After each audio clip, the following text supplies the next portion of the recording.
சேலம் தட்டுவடை set வந்து sir price ரொம்ப சீப்பாவே குடுக்கலாம்.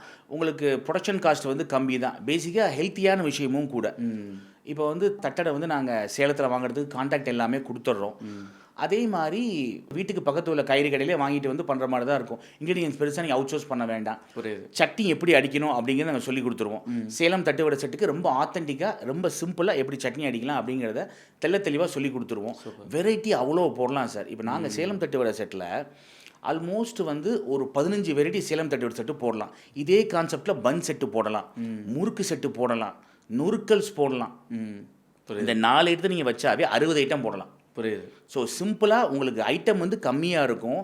அது நான் என்ன சொல்லுவேன்னா, அந்த ஷேர்டு இன்கிரீடியன்ட்ஸ் கான்செப்ட்னு சொல்லுவோம். ஓகே. ஒரு 4, 5 ஐட்டத்த வச்சு 60 ஐட்டம் போட முடியணும். நீங்க சொன்னது இது வரைக்குமே வந்து பார்த்தீங்கன்னா, நம்ம எலக்ட்ரிசிட்டி எதுவுமே தேவைப்படாது, ஆயில் எதுவுமே தேவைப்படாது, எதுவுமே எல்லாமே ஆமா, மேக் பண்ற ஸ்ட்ரீட் மாரி ஃபுட்டுக்கு தான். பெர்ஃபெக்ட்டா இருக்கும். பெர்ஃபெக்ட்டா எடுத்துக்காட்டுக்கு வேஃபில்ஸ் நீங்க ஸ்ட்ரீட்ல போட்டா உங்களுக்கு பவர் வேணும், ஆமா. இல்ல கேஸ் வேணும். இது உங்களுக்கு கேஸ் செலவே கிடையாது. வீட்ல சட்னி அடிச்சு எடுத்துட்டு வந்துடலாம். ஓகே.